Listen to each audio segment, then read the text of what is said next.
Peace must be our goal and our guide. And all that we strive for as a human family, dignity and hope, progress and prosperity, depends on peace. But peace depends on us.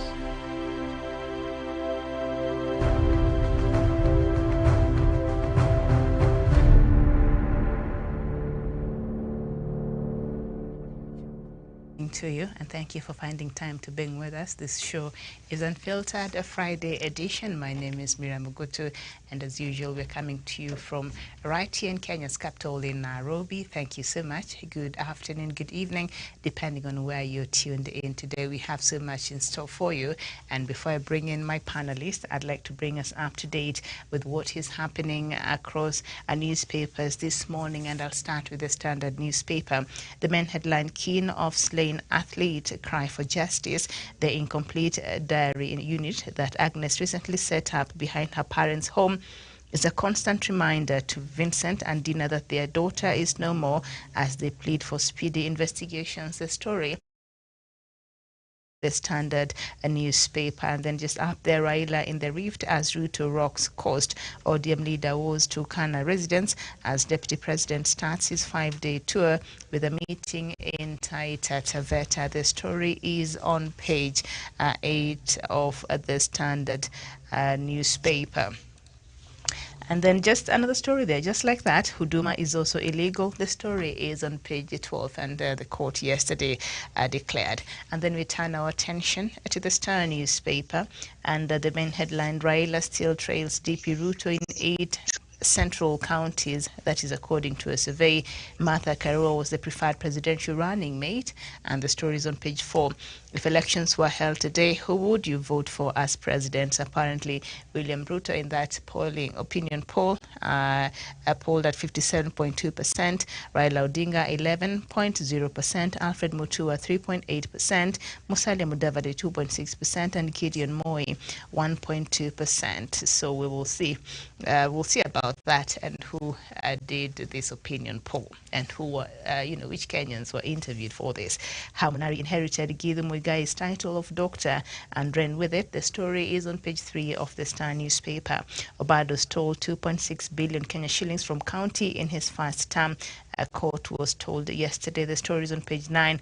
Poor households decry stretched meager incomes. The story is on page 10 of the Star newspaper. And then we go to the Daily Nation, and the main headline there: shameless MPs, those who let us down on the day the most important issue in our lives, the high fuel prices, was before the House. Barely a quarter of legislators were present. Instead of stepping up to the plate, these leaders were accompanying Deputy President William Ruto and ODM leader Raila Odinga on the campaign trail. The story is on page 10 and 11 of the Daily Nation. Ruto, Raila trade barbs on agenda for youth. The story is on page 4, and Mudavadi wants Uhuru to lift the curfew. The story is on page 4 as well. And taxi driver arrested but husband still on the run. The story is on page 6 of the Daily Nation. And Huduma shock, Huduma number is illegal, court rules.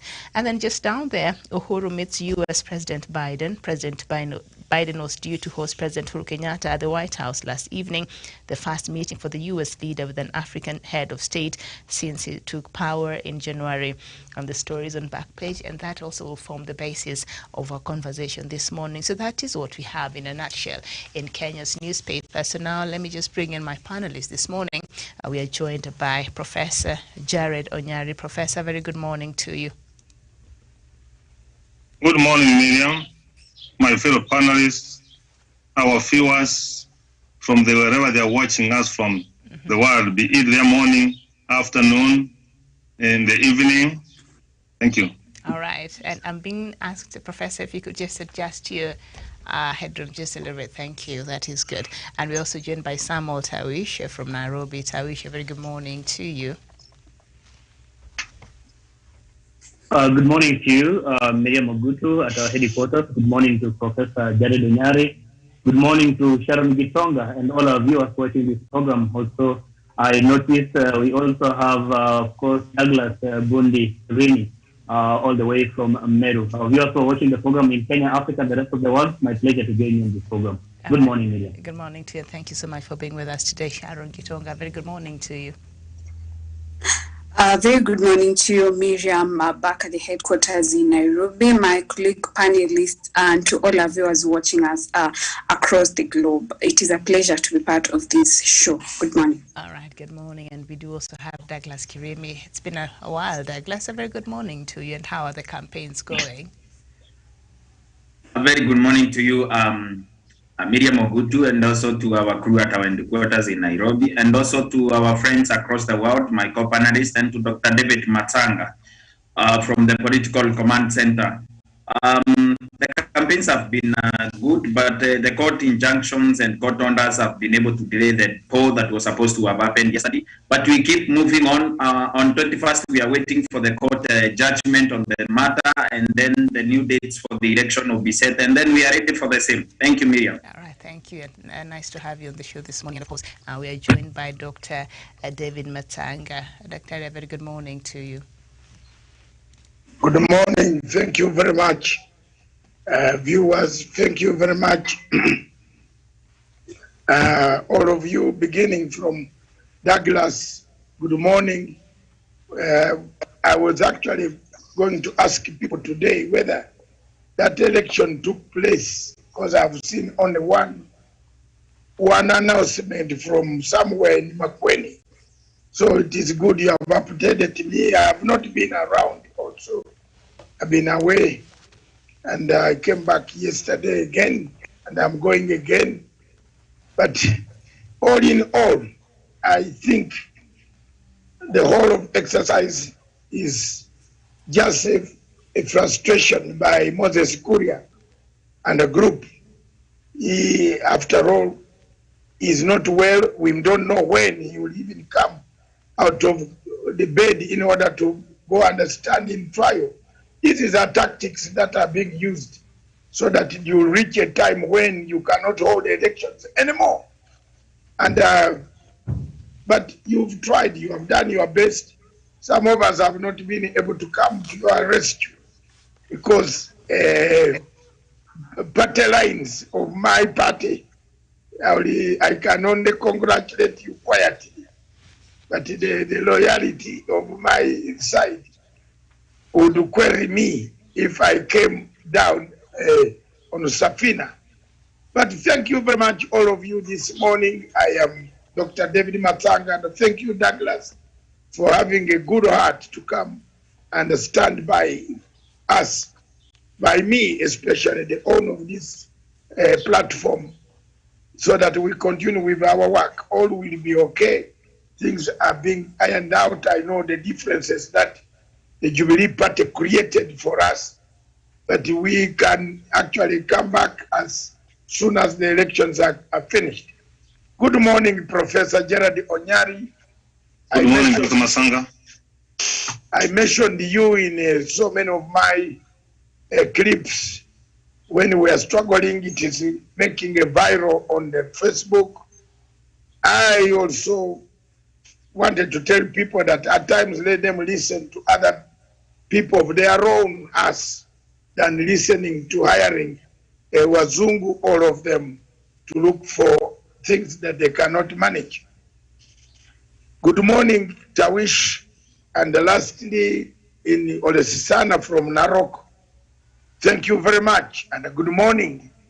Oh, you can see today, you have beaten me. I am in English wear, and you have gone for the African wear.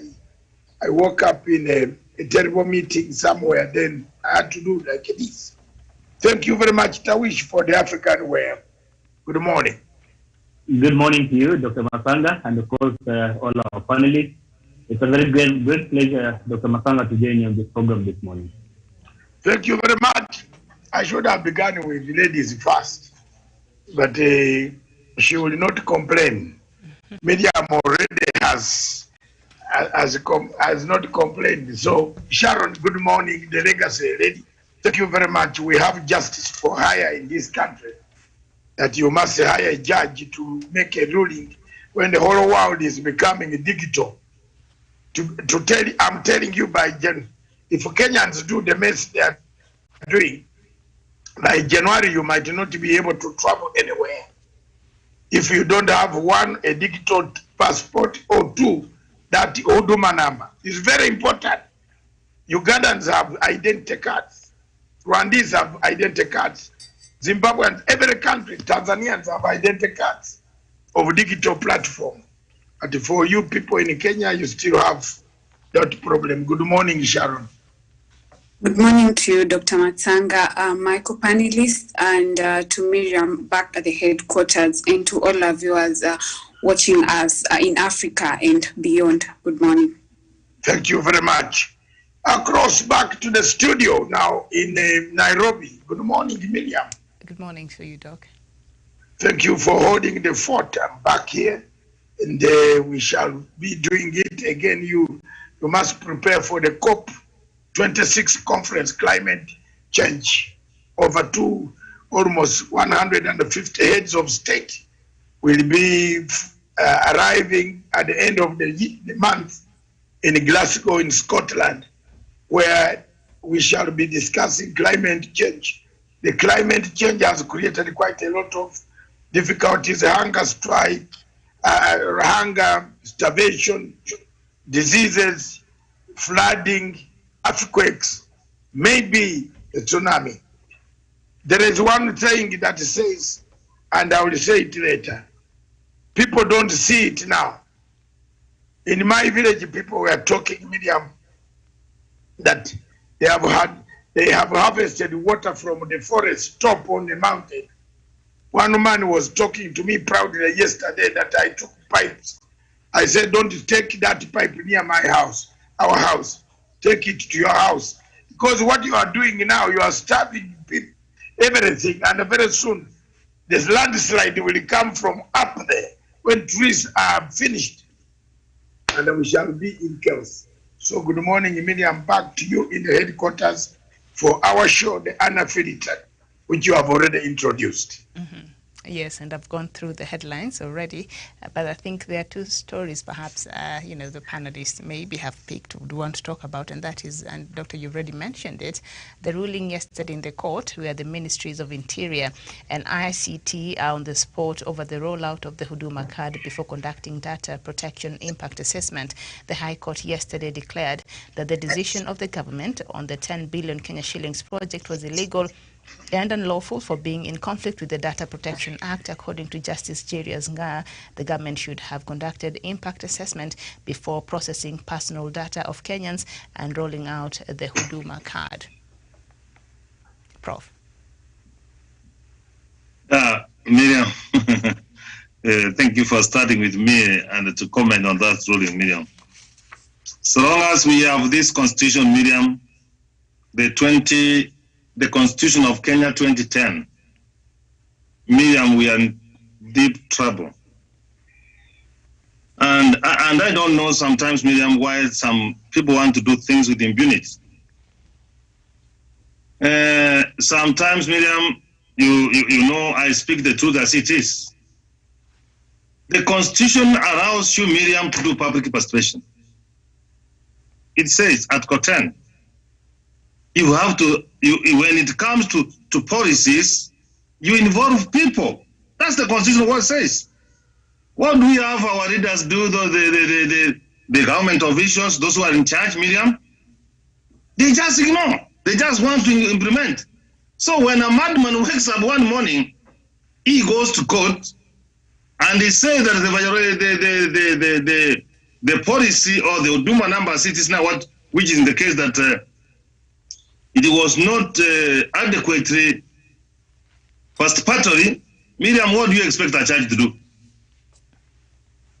Yeah, sometimes we blame them. What do you expect them to do? Why don't we want to follow the law? And if we don't want to follow the law, Miriam, let us delete it. And that's when we started with BBI, Miriam. You saw again what happened. They have made it so difficult for us. But let me just have this to say. The charges also, Miriam, there's what we call judicial notice. But they also live in Kenya. They are part of the world. They know what's happening in the world, Miriam. They should see what's happening around the region, Miriam. I think if they have found that the executive, Miriam, did not involve people, Miriam, they should be able to point out that yes, where you have reached, you go and involve people and we move together, Miriam. Because let me tell you, Miriam, have you ever been to Oduma Center? If you have been to Oduma Center, Miriam, you get all the services. If you want NHI, you want an edit card, you want an obstruct, Miriam, you need the NSSF, you need the Higher Education Board, you want KRA PIN, Miriam, you get it under the same roof, Miriam. You don't need to run to Mrimani, you go to Chogo House, you have to go, Miriam, you get it. And that is the essence of the Oduma number, Miriam.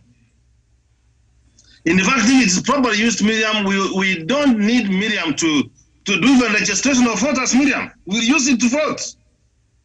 So that sometimes, Miriam, these judges not behave as if they don't live in Kenya and they don't know where the world is going, Miriam. Let me tell you for simple reasons, Miriam. We take things for granted, Miriam. And the sooner, Miriam, the Kenyan domesticate themselves, Miriam, with this constitution, Miriam, it is not in the interest of this country, Miriam, that we have activists, Miriam, who will want to sabotage the government of Kenya every other time, Miriam. You know the ICJ ruling, Miriam, on the maritime, where is the civil society? What have they done? The other day, even when the government was doing wrong things to say that they are crossing the Dadaab refugee camp, Miriam, you saw everybody running in the streets and going to court, Miriam. Time has come, Miriam, for Kenyans to be very patriotic to this country, to be nationalistic to this country, to love this country, Miriam, and enable this country to go forward, Miriam. You know very well, a few months ago, you know, the courts had ruled that, Miriam, that the chief administrative secretaries are illegal. What have the court ruled, Miriam? It is as if we are on a beauty contest, if I want to quote the Chief Justice Matakome when he was being interviewed.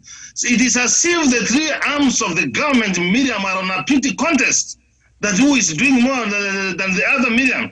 We have got a country to take forward, Miriam. Right. So I'm so much perturbed by that ruling. I have got my Oduma number, Miriam. I need the commencement date for it to be used. All right. It's more of a popularity contest, Professor.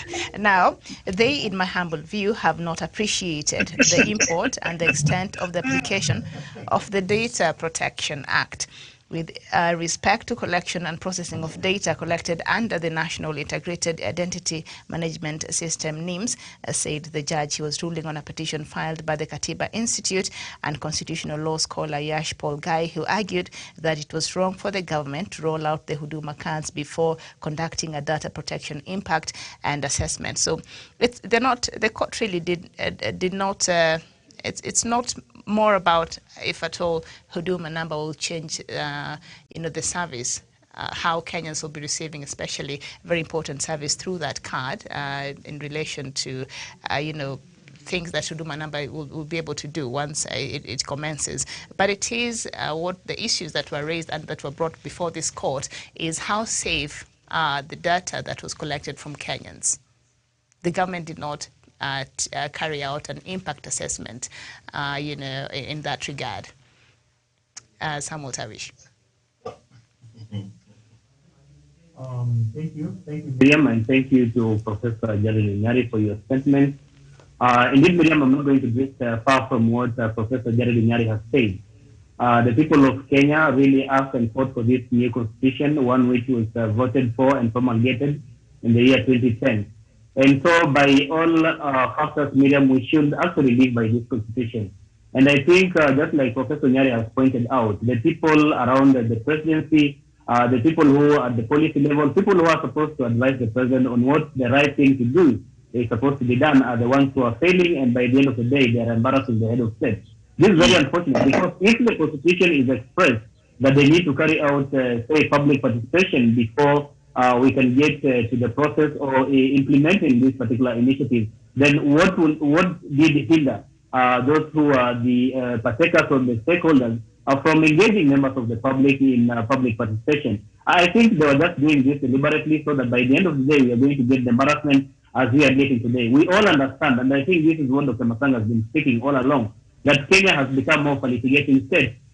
People are patiently waiting. There are those who are watching how things pan out in courts and in everything the government does, and they're just but waiting to go and petition or litigate in our courts, because again, it is our constitution that has given such avenues. There's nothing absolutely we can do. I think what we are supposed to do moving forward is that all relevant government agencies, in as far as such kind of things are concerned, are supposed to be doing the right thing, so that by the end of the day, we are not caught off that like we are caught off that today. I'm sure most people or most Kenyans are not very happy. Professor Nyari has already told you he has his Duma card, but he is actually perturbed that the same has been rendered useless or illegal by the court. So he will not be using it until maybe something else or another pronouncement is made to that effect. So essentially, Miriam, I think it is just a petition and a challenge to those who are concerned that they have to do the right thing. If the constitution they said that they have to do public participation, the question is, why did they do public participation? It is as simple as that.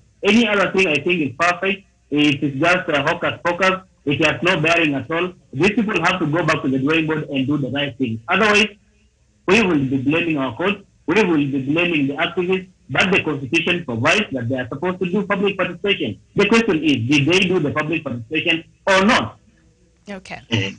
All right. Okay. But the law says, among other things, that where a processing operation is likely to result in high risk to the rights and freedoms of a data subject by virtue of its nature, scope, context, and purposes, a data controller or data processor shall carry out an assessment of the risk to the rights and freedoms of the data subjects. The law also provides that the data impact assessment reports should be submitted 60 days prior to the processing. So it's not really much about public participation. That was an issue at the court, but there was no impact assessment and the risks involved in the data of the government. Impact assessment is another way for public participation because you involve people, Miriam. Yes. I think we are going in circles. Let me come in here. Okay. Onyari, what is impact assessment? Impact assessment is different from public participation. There are two different things. If I can ask you, Professor Onyari, you are now going for registration in Nyamira. Have you done an assessment? Have you done an impact assessment? Have you wait. Have you done public participation to find out whether people like the vote or not? How many people like to register and give their details to vote? Yeah, let's not be naive. No, Dr. Masanga, for due respect, I am an expert in this. Yes, I am also an expert. And I'm really expert. You talked, and I kept quiet. Let me tell you today. I will come back. Onyari, impact assessment is different from public participation. Yeah, they're different. I studied English, not J.A. Bright, not Ogundipi. Just as you studied, I don't know which one. My professor, that is it. You are not doing, impact assessment. You can sit at home and direct people from Nyamira, your house, or Lamu, the hideout, which you are arranging in the land near the sea, and say, okay, what is going on down there? Is the sea rising or going down? You can do an impact. But participation means you go around and collect. What Douglas Kirimi is doing is participating with people of his ward. He's now sensitizing the people of the ward. He's not looking for an impact. The impact of his participation will be seen later. You can now say, now, after the elections, Mr. Kirimi will know what exactly the people want. He hasn't participated. Impact assessment is different. What the judges agree with Miriam, what they are singling out is that type of thing. Yes. And in this regard, to what extent will this will the right of privacy be affected in this regard? Did the government carry out that assessment? So the whole thing comes to this. I'm gonna give you way to, sir. The whole thing comes to this. Do you know what I can say? The whole constitution of the Republic of Kenya is a more or less copy and paste, and is a wrong one. Do you know, Miriam, now if we go the way we are going, it means the whole of this is wrong. Everything is wrong. If you can ask the judges how they are using internet to make ruling, who assess the impact? Onyadi telling me a judge is ruling and sentencing you to 20 years. You are at your home or somewhere in a jail, in a Karioko police station. You are sentenced. That is exactly who actually assessed, who participated in giving the judges the will to rule us on this internet. If you are talking about the data, is internet not data? Is this not the data where you are now? Nana aliambia Chief Justice aweke internet. Watu waanze kufanya rulings on internet. Where Kenyan is asked, let's turn the other coin. Where Kenyan is asked whether it is good to be going on in a virtual court or not. If you ask the Kenyans whether you want the judge to be with you, near you, what would the Kenyans say? To be very far away, in your cell, in a committee, or come to Milimani? Sharon, I want us to reason. Where will you prefer? You have been in Milimani for 5 years, sitting on remand, and then a judge sits on a computer. What is the shocker? You get a shocker. So we can as well turn the table, the judges. Who told them to make rulings on us? If I were a Kenyan like you, Onyari, I would move to court also to stop these judges making any ruling by virtual internet, because it is the same. If you are now fixing Kibicho and the Ministry of Interior, because the world order, digital order says by 2022, everybody must be in digital format. Umesikia mzee? Digital format. Hakuna kumangamanga kutoka hapo unaenda Rwanda. You are always in Rwanda. Unafika Rwanda unasema, oh, I left my ID. Is your huduma. Your card. Britain now, there are two things you use. A card, eyes. There are three. The iris. When you reach the airport, they know you. Matanga is there. They say, bring your paper here. How long have you been out? That's all. Now, every country is turning into digital. Now you are telling people in Kenya, they should not turn into digital. Digital because participation. How do you participate? Participation and impact assessment are different. Mzee, kama iko kitu kingine nisomeshe sasa. Miriam, just let me just have a very, very quick one. Yes, a very quick one, Miriam. Miriam, I wish, Miriam, I have never had my argument on one-sided. I balance it. I tell where you have done right and where you have done wrong. And let me just, for avoidance of doubt, I'm going to educate you now. I'm going to educate of you because there's something I want to learn. For Miriam, I am an environmental impact assessment really expert. Officer. Real expert. You let me call you an environmental assessment real surgeon. Expert. Okay, go ahead, Prof. Real expert. Yes. When you do Dr. Masanga, when you do an assessment, an impact assessment, Miriam, you talk to people who are going to be affected.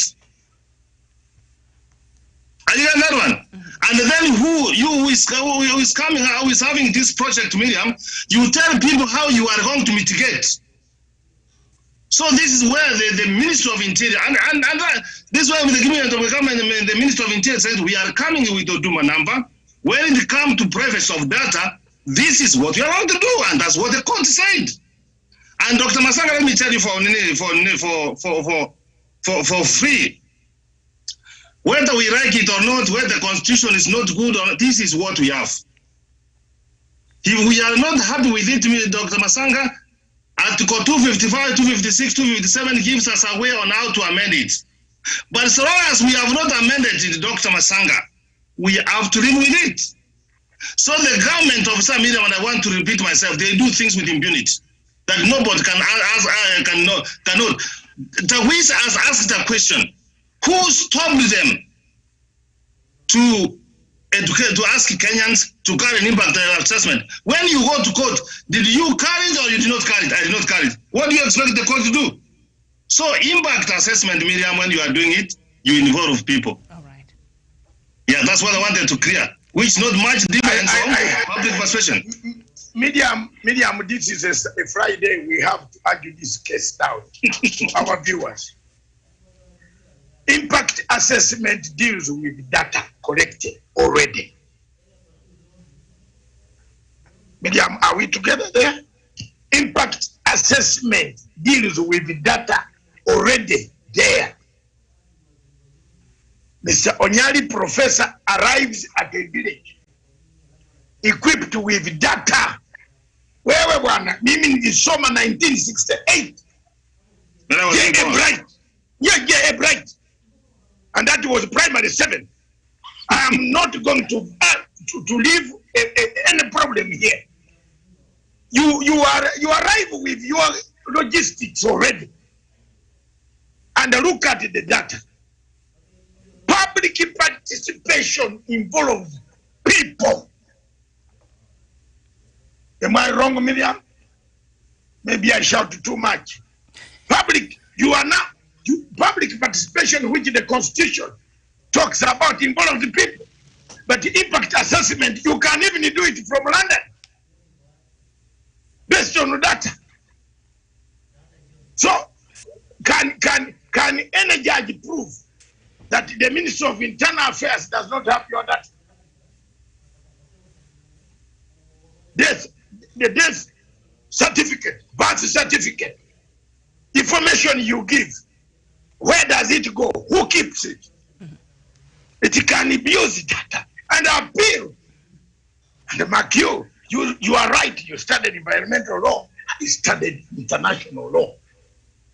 And I want to tell you frankly here that it is that hinged on that appeal. That appeal is going to be hinged on that. Where did the judge Alicia work?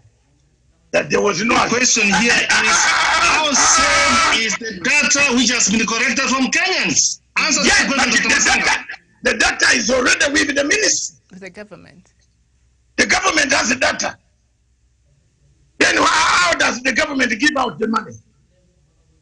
How does the government say there is a need of a hospital? Why didn't they tell the court? Is where? Dr. Masanga, there is no impact assessment, and I entirely agree with the court.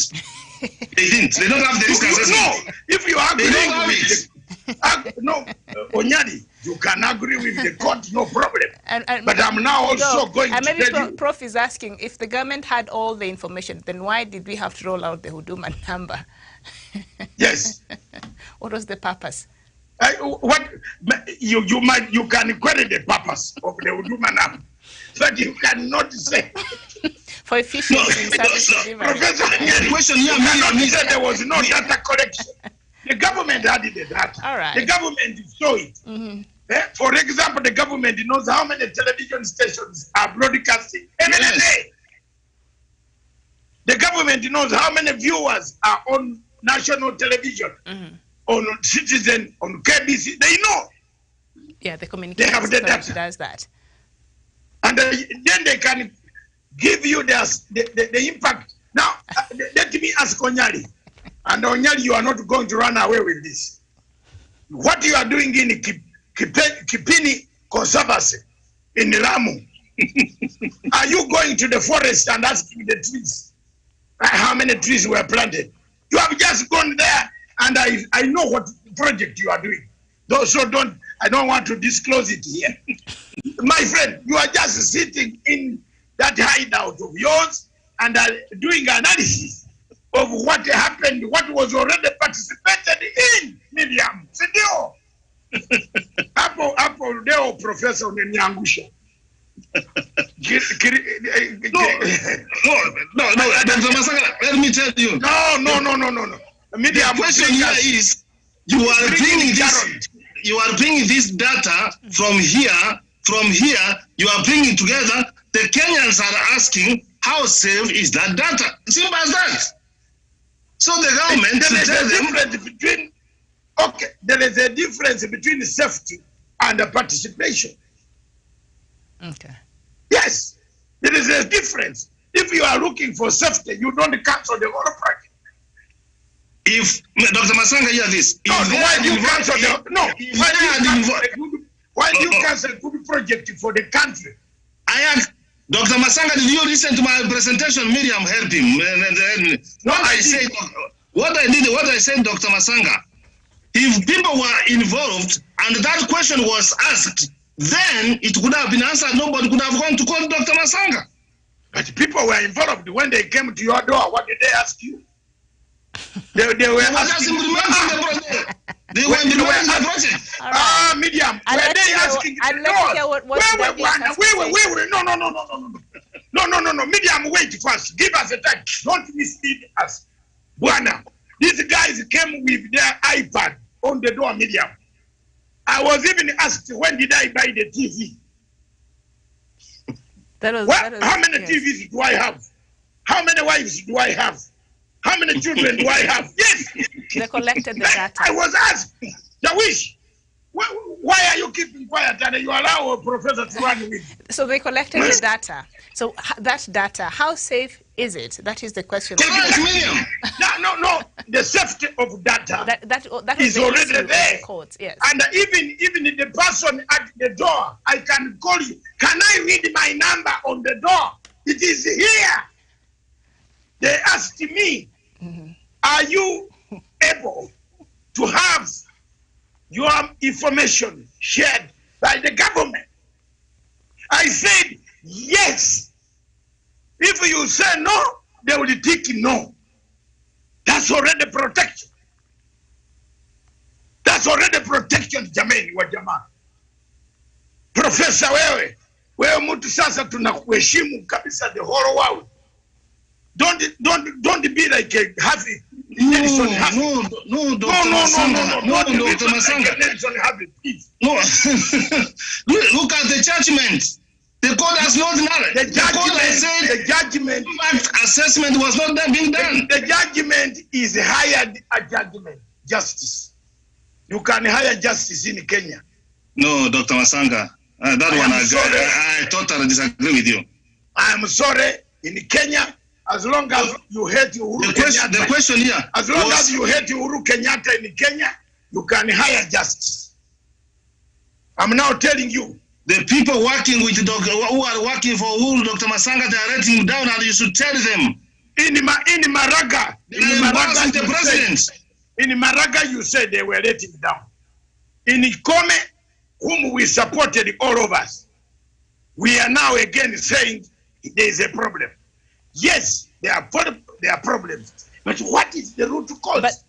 But Doctor, according to the law, the law provides that the data impact assessment report should be submitted 60 days prior to the processing of that data. So government was it done? Was it done by the law? That was not done. Submitted to who? Submitted to who? Miriam, is the law not vague? Who is the ombudsman? When we bring BBI to bring you the ombudsman, munakata. Unaona Kirimi, tuko na shida hapa nchi. I wish God I don't know what happens. Kama watu wanasema, you know, now Miriam, that's a hanging statement in law. Impunity. A hanging statement in law. Submit to who? Are you allowing the courts to take over government? Miriam, read the other part. It's supposed to be submitted to Miriam. To who? You are the one with the constitution there. Mine is in the bedroom, sleeping. Please. Submit to who? Now it leaves us in hanging position. Whom do you submit the data to? Who can give you authority now to go? The paper which the government has with your name and your door number. That is taken differently. Moses, come and read the door number. My door number. It is here. The reason why this could be a problem is because this data was collected under the National Integrated Identity Management System, NIMS, which was a new platform, not as we do the ID and the... Correct, Miriam. That's a different... So that's why perhaps... according to the people who filed this case in the court, they wanted to know, is our data safe from this new platform that our data has been collected? No, integrated management system. That was brought to the court. Medium integrated management system is the same. It's the same system. It has now a lady by name. What is her name? The data collection unit. What is her name? She was recently appointed. It is there. It has been there. You can change the trees, but the monkey has remained the same. What is the monkey? It's the government which has collected. It remains in the forest. Are you talking about Kasaiti? Kasaiti. Kasaiti is the government. So the government department that gives your birth certificate, your death certificate. You can't bury a person in Kenya without a death certificate. It's a law. But the NIMS is different from the other platform. NIMS is different from how the rest of the ways we get this other important. So NIMS intends to bring all these things together. So it's a new platform. So, but it is not. Miriam, you are right. It is not for the judge to tell us. Okay. The judge is not a policy formulator.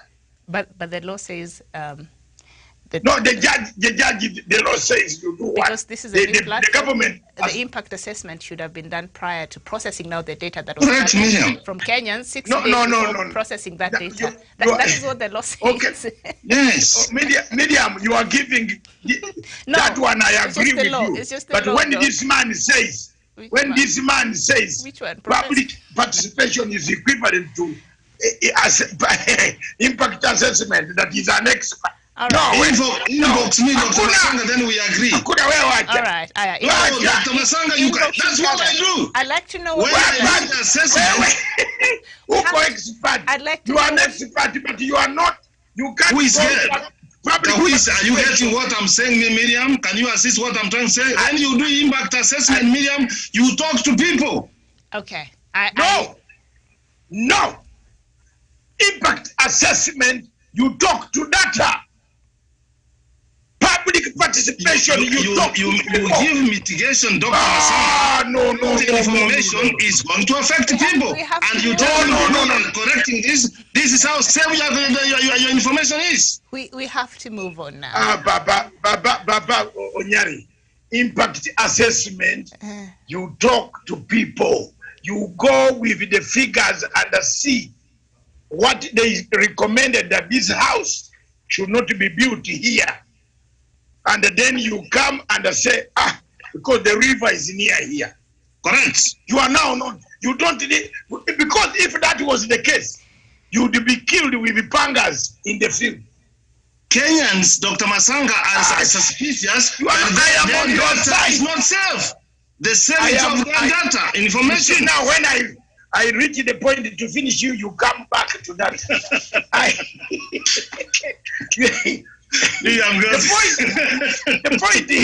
The point here is terminology. The English is impact assessment. A man can come a technical consultant. You are now a consultant to do an impact assessment. You are not talking to people. You are not collecting data. You have data already, Mr. Onyari. In Lamu, you have two. Do you know how many volumes you have. I know them, 22 volumes, which you carry every day in the plane when you are going to Lamu. Now you are telling me here that you are going to talk to people in Cape Town. No, where please. Is that? Where is that, Doc? Cape Town. Getoni. No, that's Getoni. This is now. Even if he has a terrorist across, how can he talk to people now? He sits in his hotel in Lamu and analyzes on the beach, looks at the data, and says the river. He doesn't talk to people. Otherwise, the people there will get fungus and attack. No, yes. Professor collects data, I believe. Prof. Sidious. I do, Miriam. Okay. No. All right. No, Madam Miriam, with due respect. He does. Professor, when he goes as an expert, he doesn't collect. Analysts, he collects primary data and secondary data. They're the different sources of data. So if he has to go get the primary data, I believe. All right. I'd like for us to move on from this, but before we do, I'd like to hear what Douglas has to say. Uses what we call tertiary data. Then he wouldn't have to go to Lamu. If he was to use tertiary data, that would be in Lamu. He wouldn't have to go there. Chose. The reason he goes there is for the primary data, to talk to people. No, Miriam. Tertiary, he chose to go there because it is like a gift from guy. He chose to go to the ICJ when he should not have gone there. Okay. For buying perfumes for ladies for airport. Allegedly. Okay. Excuse me. I am not saying Professor buys perfumes at the Lamu airport. I don't know. But he chose to go there. You know, people want to take. He should have sat in his Nairobi office at his campus and finished the job quickly. So the reason why he has to go is to collect the primary data, because you have to be there. Now, basically, he has to go and look at the building, which is building at Lamu. That's true. And also say he's collecting. Okay. Professor, tumekupatia nyumba huko. Thank you very much. Sorry, but there are people who have not contributed on this. Yes, Douglas has given you a house in Lamu, whether you like it or not. All right, Douglas. No, but it is true. I know what is going on there. Okay. When the professor is not in Nairobi, he is in Lamu. Researching, I believe. Building. Supervising.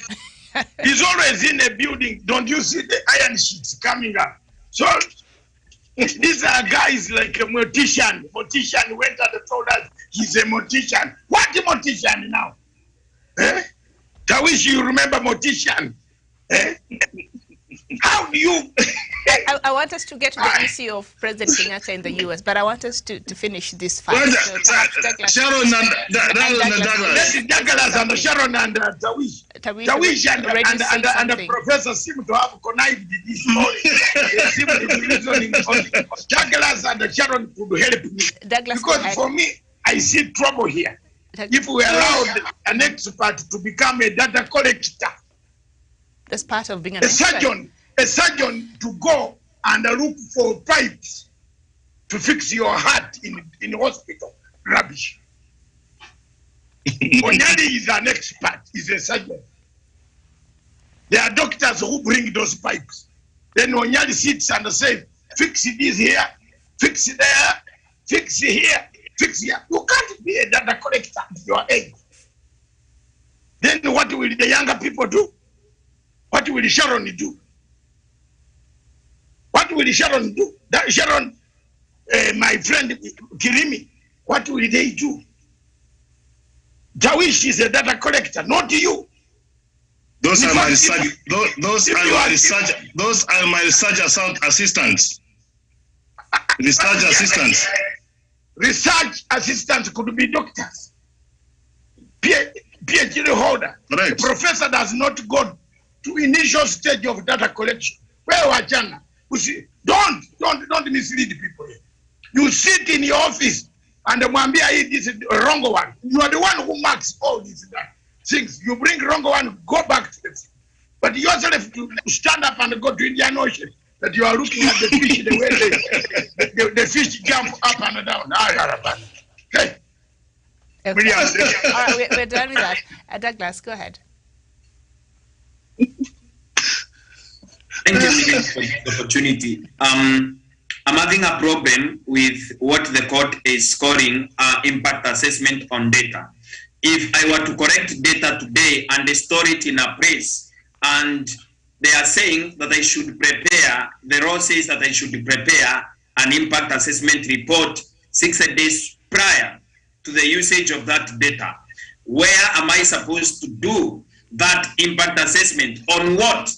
Because, like Dr. David Masanga is saying, you cannot be able to do an impact assessment without first using that data and then using quantifiable measures to be able to come together and write a report and say, this is the report on the data that was corrected, and this is the impact. For example, I want to use a very simple analogy. The Ministry of Agriculture is doing an impact assessment on the rockcast maintenance in the country. They are following the trail using GPS and employing young people across the nation so that they can be able to follow the trail of the rockcast and be able to see the impact assessment and be able to get impact assessment reports from the people on the ground using GPS, where the paths the rockcast went through this country and how much in terms of monetary value were the crops destroyed by these rockcast, how much vegetation, how much in value were the farmers who were affected lost in the process when the rockcast maintenance was around. And so you can only be able to write an impact assessment by accessing the areas where rockcast truly fed on vegetation, fed on farmers' produce, and be able to and did a damage, so that they can be able to be compensated, so that the government can be able to know what future mitigations, processes, and plans they can be able to put in place, so that they can be able to secure and maybe be able to caution these farmers and be able to caution these particular areas.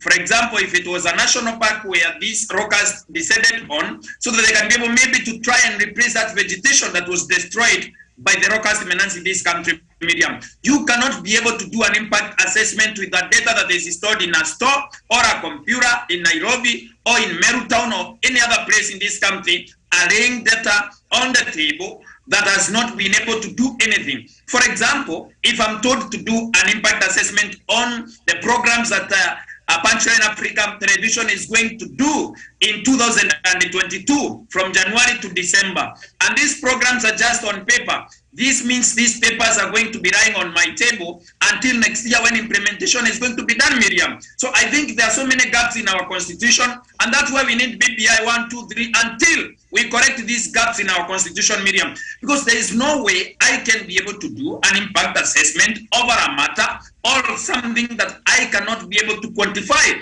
and say, this is the impact, this is the extent of this impact, this is how much it can affect people's lives. For example, Miriam, there are people who started the politics of vaccine and kept telling us the impact of these vaccines. People are going to become sterile, people are going to become impotent, people are going to die, and all that until people are vaccinated, so that we can be able to do impact assessment of the vaccines. 1 year later, Dr. David Masanga, Miriam Ogutu, and my co-panelists, you cannot be able to do that. So I believe that our constitution has a lot of gaps that judicial activists are using to be able to manipulate our country and be able to drag our country back. We need to correct those gaps in our constitution so that we can be able to come together and move with a progressive country, Miriam. We cannot keep dragging our country back because of some few people who are exploiting gaps in the constitution. Because at the end of the day, Miriam, if this National Integrated Information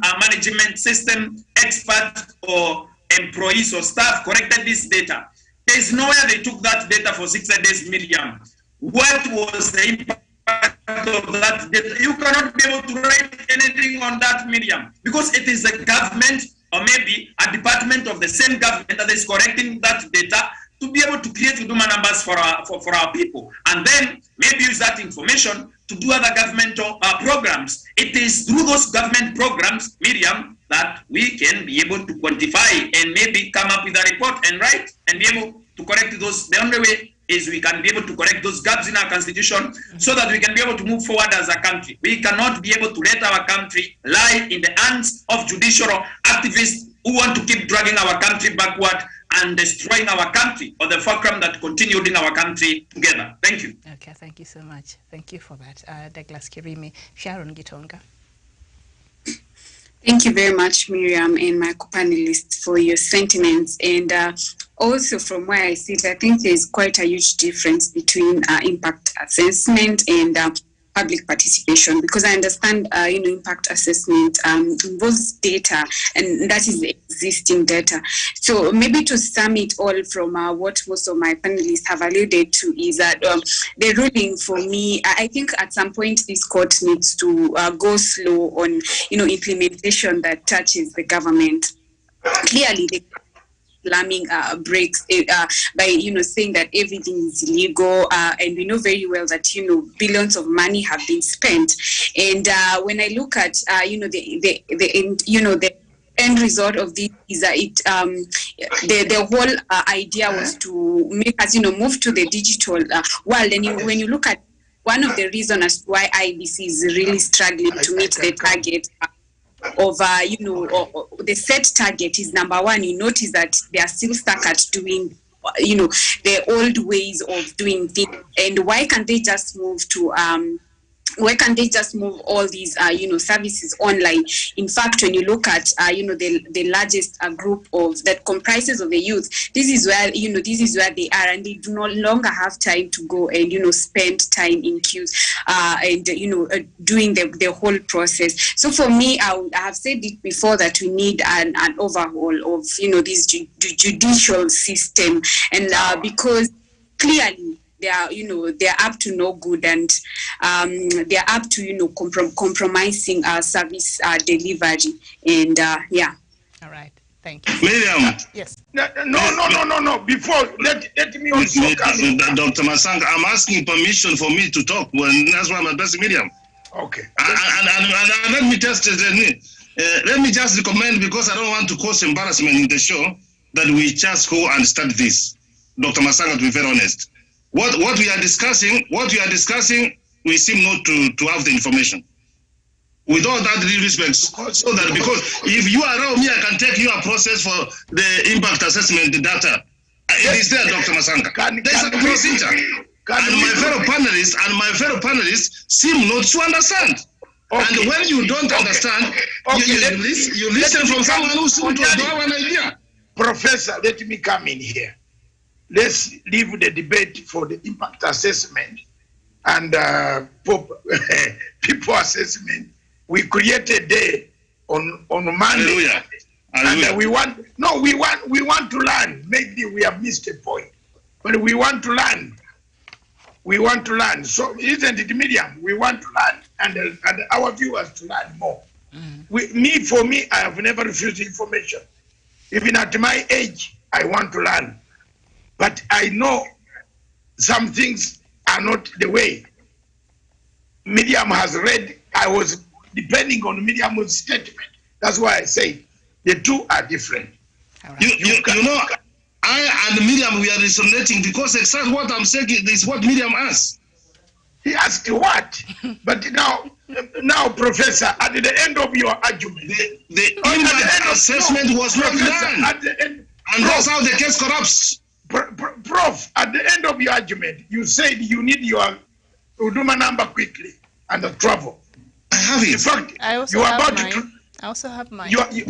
Yes, yeah. You are about to travel to US.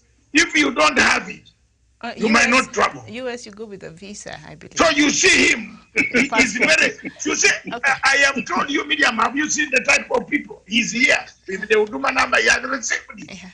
But I think at this point, Prof, if he has his passport, anyway, so if he wants to go to US, he will go anyways. So that is very important of you. The United States, they will swap that. They don't need your passport. Honestly, they will use that.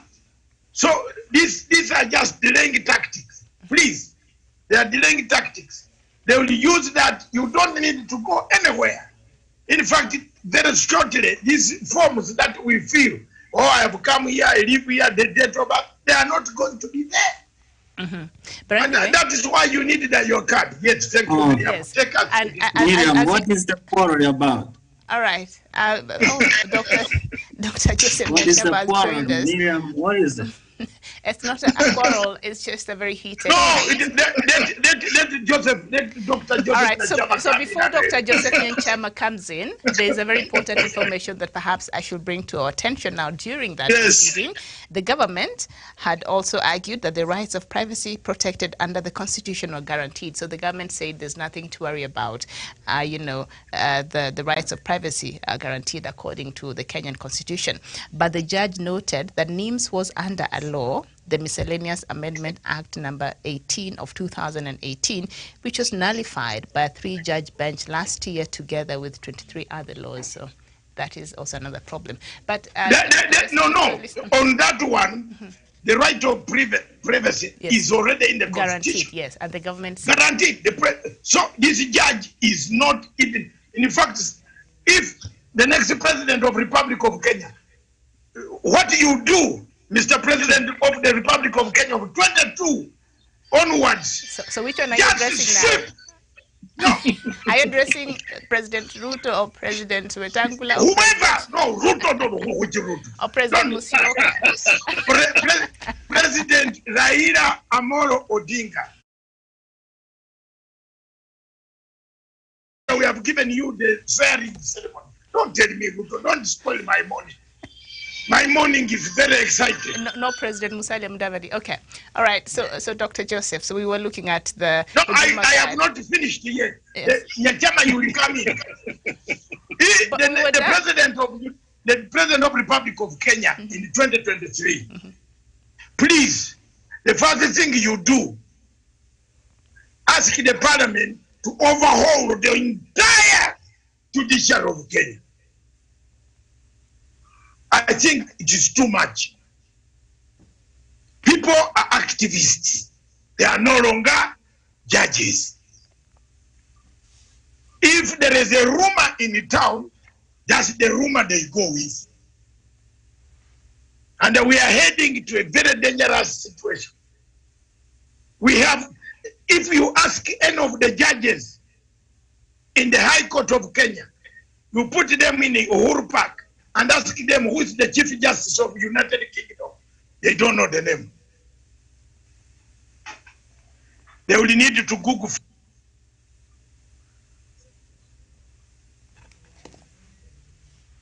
We are missing you. You are unmuted. Why didn't you tell me? They don't know. Miriam, yes. What do we? Because the Chief Justice in the United Kingdom, Miriam, you rarely see him.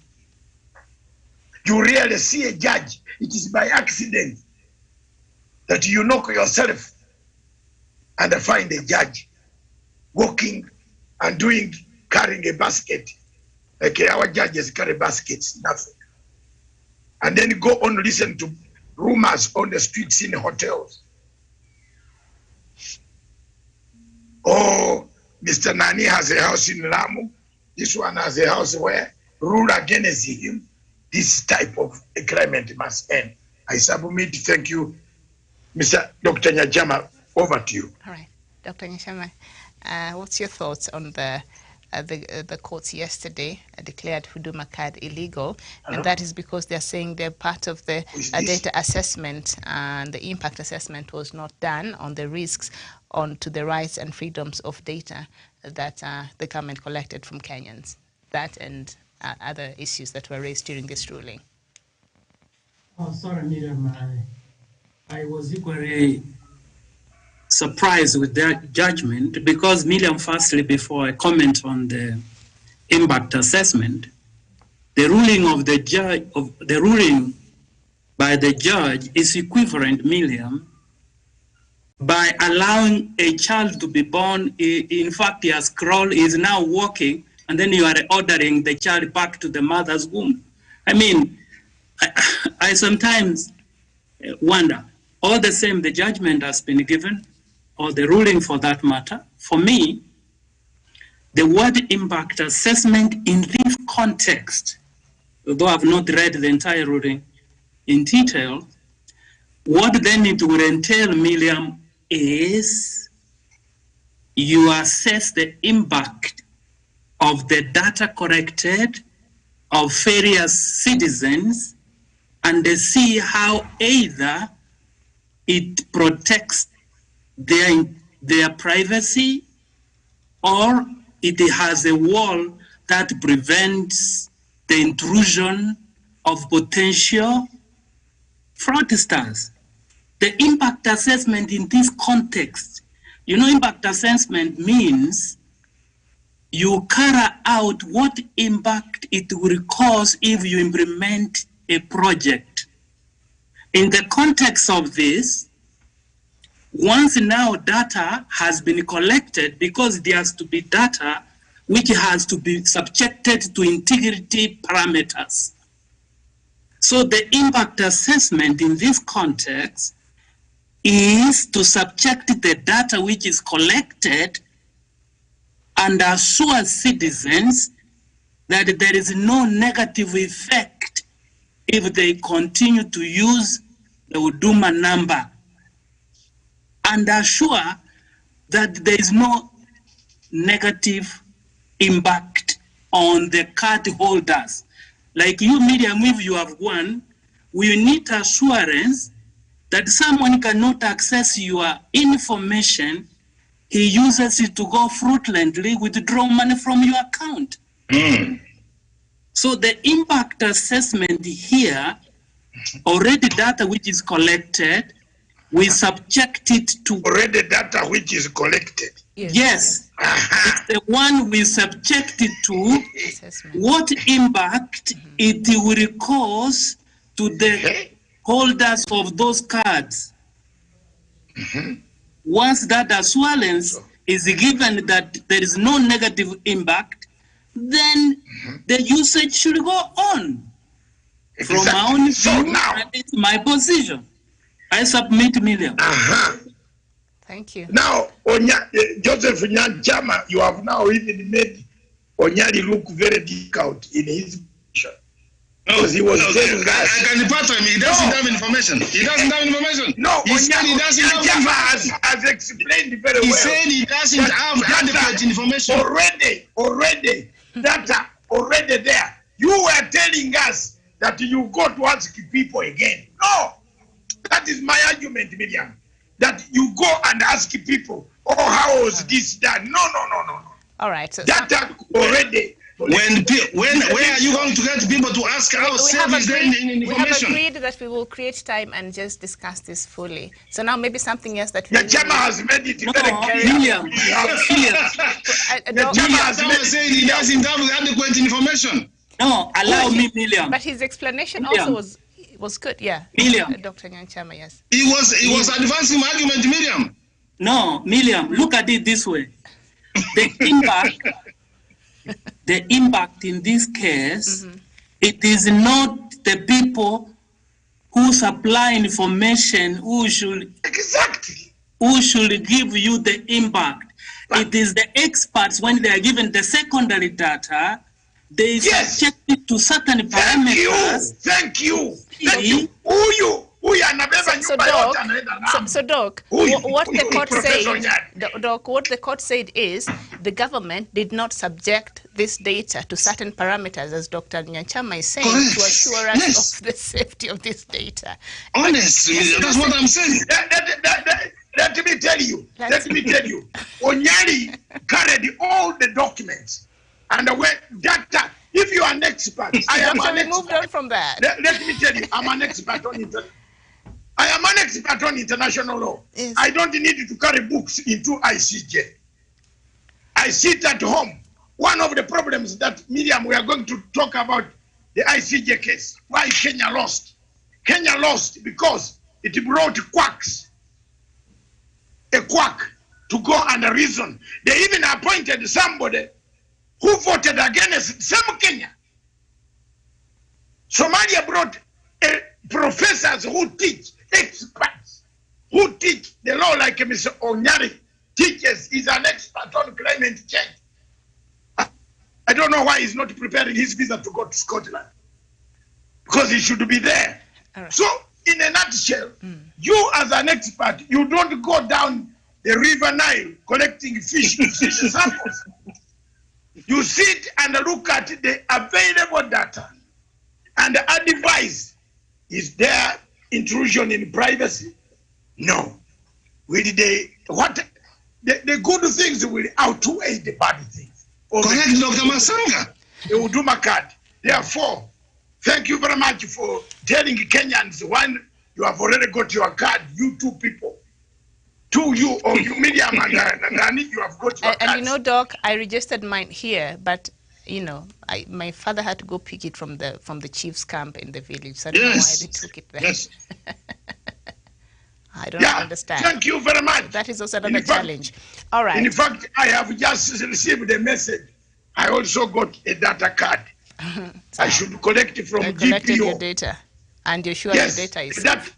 The Huduma, because the people who are here, all of them, if you work here, you do some business in Kenya, you come here for more than 3 months, 6 months, you must have that number in order to execute business. Thank you. Miriam, let's proceed. And before we proceed, Doctor, another something that I think Kenyans might want us to debate about, as we had the debate on the Huduma card, and that is Mudavadi urges President to lift the curfew. Amani National Congress boss Musalia Mudavadi has urged the government to lift the national dusk-to-dawn curfew, arguing that it is exacerbating the economic problems facing Kenyans. And also this is in the wake of the full-blown political rallies that we've seen being carried out. So a lot of Kenyans were asking, why do we have to still go home by 10 p.m.? Let me first of all tell you, who was saying that? Mudavadi said lift the curfew. You know, there is one thing that God has helped me as a Matanga. He gave me a brain, and I use it very effectively. But Mudavadi does not have anything to tell us apart from economy. Have you ever heard of anything new Mudavadi talks? Everything Mudavadi talks is economy, because he studied cheap economics in Nairobi University here. You know, for me, I don't have any good words for Mudavadi. Maybe ask Nyali, or Tawish, or Joseph Nachama. Me, I don't have anything good. Doc. There are people. Yes. No, there are people. No. There are people in Kenyan politics whom I cannot even think of. If I were Kenyan, I would not trust them with my vote. One of them is that one. That one. Like any dog. Look, he knows Nairobi that Nairobi University leads in the whole of Greater East African region. It's one of the prestigious universities. So yes, I get into my feelings. It does not beat Makerere University. Yes. Makerere has gone down. It does not beat Wacha. Nairobi University is leading. Then. Kenya. Okay. Nairobi University. Yes. But the man who went to Nairobi University, let's talk about the man, yes, with a pumpkin politics, is that one. Me, I don't want to be involved in any subject. Maybe Nyachama can talk about this guy who confuses everything. But Kenyans are asking, why do we still need the night curfew? Miriam, let me just have my contribution on that. Miriam, on this, I'm with the weekly Mudavadi. I think there's something changing every day. You are with No. I had already, Miriam, started a conversation myself that it is high time that we leave the curfew, because life has come to normal, Miriam. You go to the market, you go around the politics which is going on, and now the beauty of things here in Miriam is that Kenyans are aware that COVID is real, they know what to do, so we must go into our normal life, and we cannot be in curfew forever. And what they did, as a man who respects authority, Dr. Masanga, listen to me, please. As a man who respects the authority, Miriam, as much as even if you don't agree with me, Miriam, give me the right to speak my mind. Because he respects the authority, he was appealing to the president. He did not condemn. He was asking the president, do you consider lifting the curfew? So those who are charged, and they have looked at the possibility, the rate medium we are doing at 2.5%, below 5% medium. To me, I am with Dr. with Wycliffe Musalem David that the president should consider lifting the curfew. And what we are trying to do, Miriam, is what the people on the ground are saying. And judging from the political rallies that we've seen, like the other one in Kamukuji the other day with Raila Odinga and the ones Ruto, no social distance, nothing, nobody's being arrested. So Kenyans are asking, and why do we have to still have this curfew in place? Yeah, correct. That's a conversation, Miriam. Have, nobody's adhering to them. Can I ask a humble question? Why does Musalia address the rallies? Why is he addressing the rallies? Canvassing everywhere. Why? Nobody's why doesn't he? Him. No. Why doesn't he begin by being disciplined first? These are people wasting Kenyan time. Kenyans, it is up to you. It's your country. This guy. Let's get Musalia out of the equation and look at this guy. Do we still need it? Yes. The curfew. Now let us address the curfew. We needed the curfew. We needed the curfew. And the rallies, and the political rallies. What do we do with that? Now, it is not the president to shoot people. It is the police, Inspector Mutiambali. When police wanted to stop the rallies, another silly judge, the ones that who have fallen in love with Mr. Onyari of late, he loves them. They love each other in thought, not in other love. Love each other. That he ruled that no police should interrupt any rally. Okay? Another judge ruled that the curfew at the 10 o'clock, what? You remember? Ruled. They have ruled so many times. Now, where this country is going, it is a real total mess.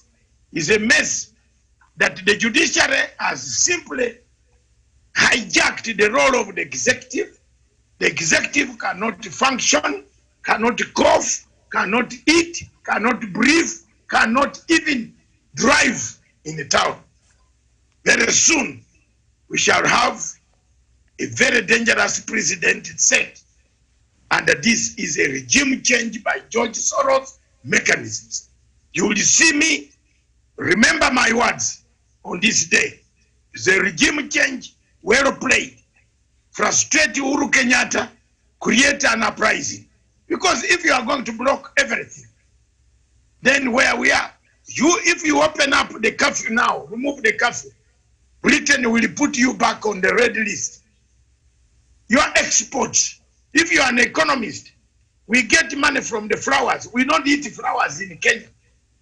If you ask how many wives in Kenya get flowers every Friday, you might be shocked that they cannot reach 1,000 in the whole of Kenya.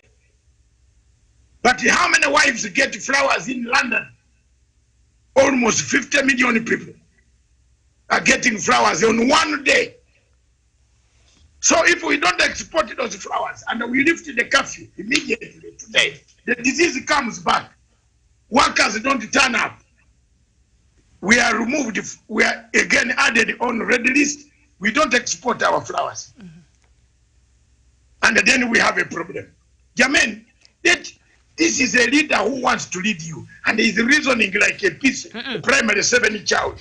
What type of leader is this? But Doc, Kenyans are asking, the schools are open, the churches are open, the public service vehicles are carrying to full capacity, the rallies are packed and full. Yes. The night curfew. Yeah, the president has a...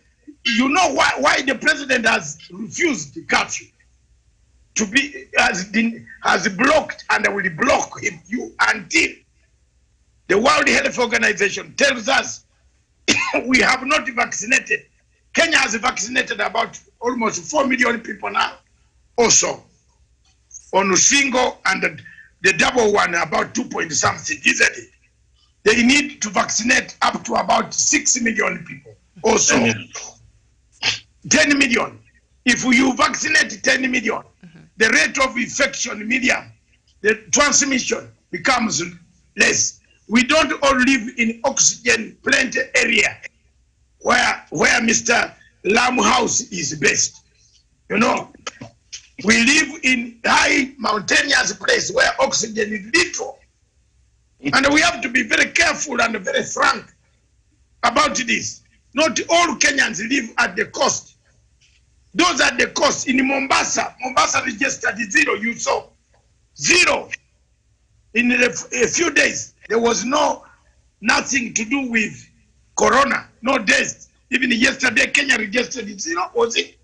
Yes. I saw Uganda registered 0, no deaths at all. People are aware, but if you remove curfew now, we shall go back to drinking until very early in the morning, tell our wives lies. But the double standards, Doc, the double standards. Have you seen the rallies that the rally? Who is supposed? When my good friend Inspector General Mutiambai wanted to intervene in the rallies and send police to break them up, the judges came and removed the powers. I am telling you, we are reaching a state of greed. The double standards there is what Kenyans really are grappling to understand. Double standard starts with Mudavadi himself. Why doesn't he stop going to the rally and sit at home? Why? Why is he ever with his stomach going everywhere? Afanye gym kwanza. I am doing gym, that's why. Prof. I'm sorry. So he's frustrating Raila Odinga. Dr. Masanga, don't Kenyans have a president? Don't Kenyans have a right to ask their president when they have a question? They have. Yes, they have asked through Musalia Mudavadi, will the president consider lifting the curfew? Is that a mistake he has done? Let Musalia Mudavadi stop. Let him stop. Musalia Mudavadi sticks with the president, talks with the president. The president cannot refuse Musalia Mudavadi's telephone. So this is what he said. We are not saying COVID-19 containment measures should be ignored. The situation cannot continue when the number of infections is falling. People must be given a chance to recover economically. That is where he is coming from. Yeah, economically must be given a chance to recover economically. You have been given a chance to recover economically up to 10 o'clock. Beyond 10 o'clock, unafanya nini nje? Have you seen robbery anymore? Is there any robbery in Kenya?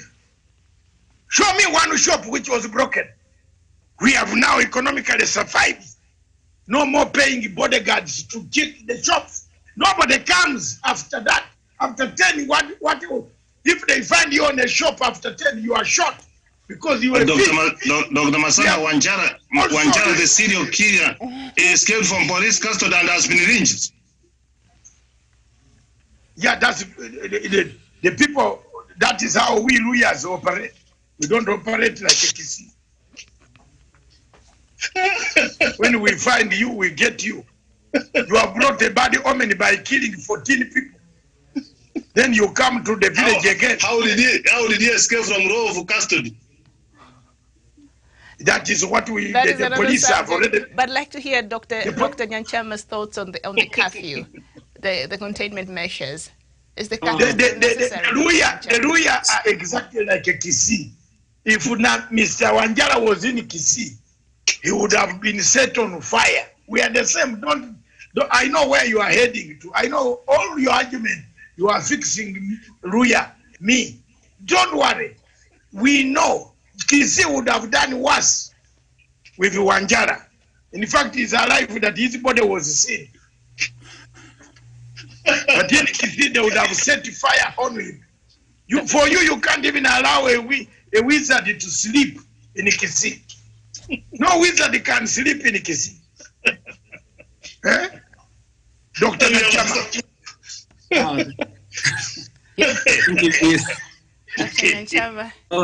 Kenya seems to feel there's a double standard when it comes to, implementing of these containment measures that had been put in place by the government. Thank you, Miriam. Miriam, firstly, Mr. Mudavadi must be given his right to say what he wants, but one thing I find very interesting is this.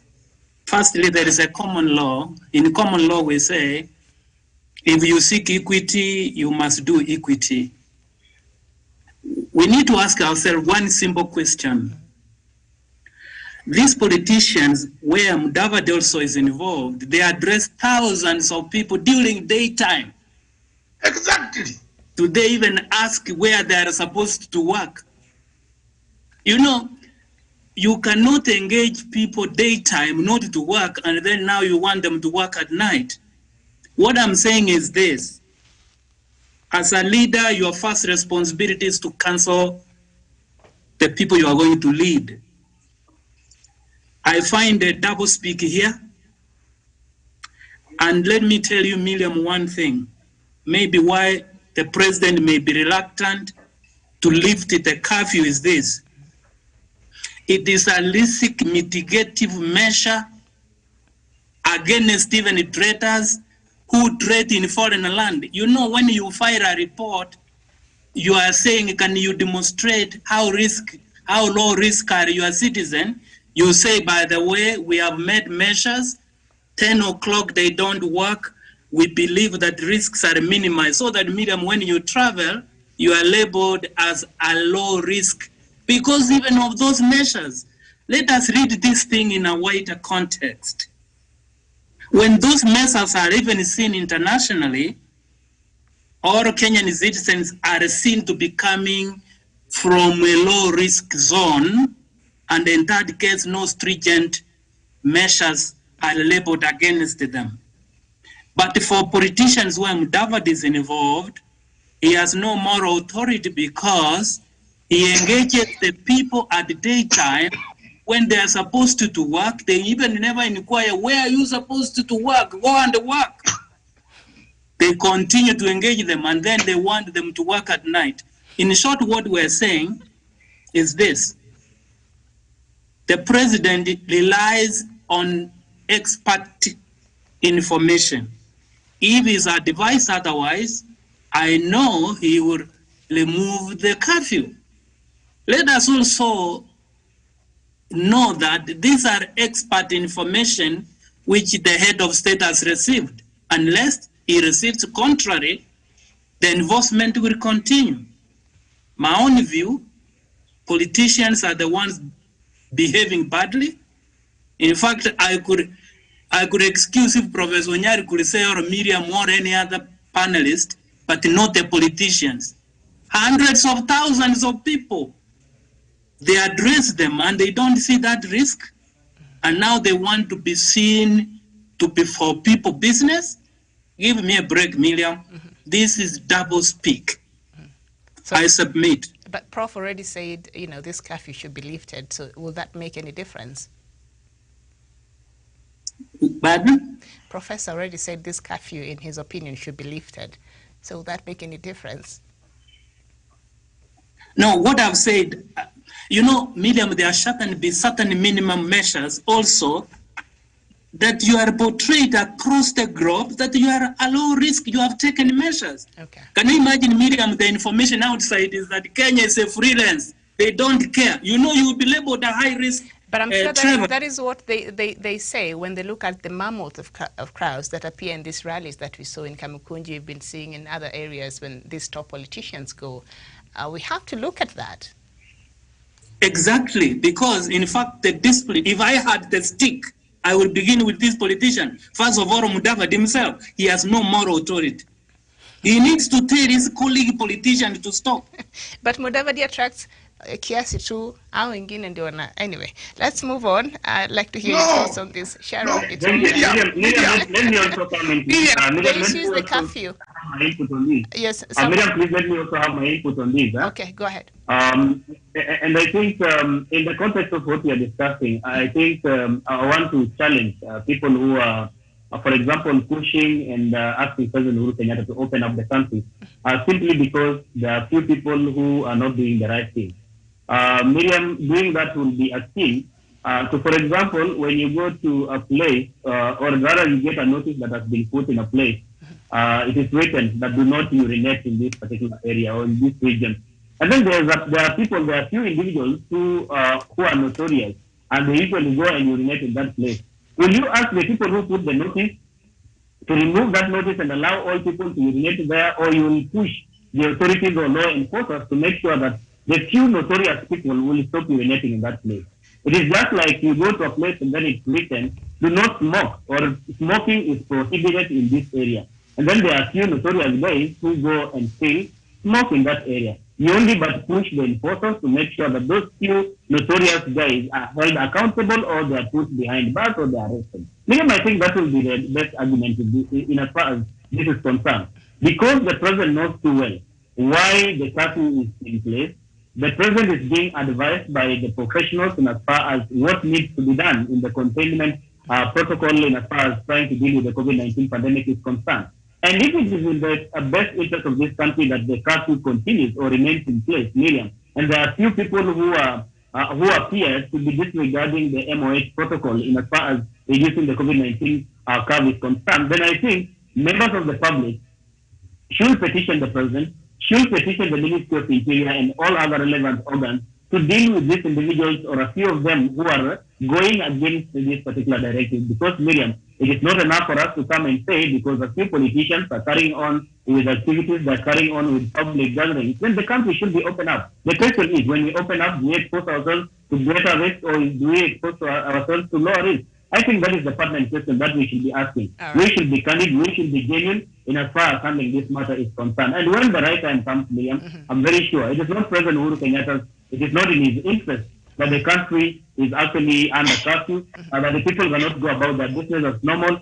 He will really love that the people can continue with their businesses as tradition. But because of this challenge that you are having, the COVID-19 pandemic, I think those are absolutely necessary measures that everybody should abide by. And if there's anyone breaking that directive, I think they should be held accountable. All right. Okay. So Mutiambai should start with Baba. That's what I had you to be saying. Sharon Gitonga. Thank you very much, Miriam. My apologies. I think I suffered quite a technical hitch. And I think I listened to the CS Mutahi Kagwe, and he said the reason as to why he can't open up the curfew yet is because we haven't, met the threshold of 5% positivity rate. Citing that we were at, 2.5%. So I think that was the major reason as to why he said he's not able to, open up the curfew until maybe we are able to meet the reason as to why we are having, we are encouraging political rallies and there's no action that is being taken place. And I think that is why, everyone would, argue if we are having, political rallies, being concerned as business as usual, so why then could we not open up the economy? Also the issue of having the public service vehicles, matatus being people are operating normally, such kind of issues. I think that's why it's quite raising eyebrows to Kenyans as to why we cannot open up the economy. All right, thank you. Douglas Kirimi. Douglas, to lift or not to lift the curfew? I think he might have left the conversation. Okay, so I think we just leave that there. I don't know. I seem to be leaning towards Professor on this one, but I'll just leave that there. So let's talk about the week that was. And as we speak, U.S. President Joe Biden welcomed his first African leader to the White House on Thursday, and that will be Kenyan President Uhuru Kenyatta. The meeting included discussion of democracy and human rights issues, as well as security, accelerating economic growth, and addressing the climate. President Biden and Kenyatta also talked about the need to bring transparency and accountability to domestic and international financial systems. The White House said President Uhuru Kenyatta rejected a decision by the UN's highest court also this week to grant Somalia control of the dispute, saying it will strain relations between the neighboring countries. So we're looking at the week that was, and I think Dr. Matanga, you can start it for us, looking at President Uhuru Kenyatta's visit to the U.S. and being the first African leader to visit President Biden since his becoming the 46th president of the U.S. Yeah, you know, You know very well there is no bad word I can say about my friend. And if there is any bad word for him going there to visit Biden, let anybody bring the first stone. But there is something I want to say about morality and you Kenyans. You have a very bad behavior of going to people's walls. Surely, Onyali, even if you say some of us have no country, surely you go, not only Kenyans, I think let me come to Africa. Have you seen the way Kenyans, a certain section of Kenyans went to Joe Biden's own Twitter, insulting their own president? Even if you say you have democracy, I think Emperor Nero was not wrong when he discovered that democracy was too much in Rome, and he descended on those who wanted democracy.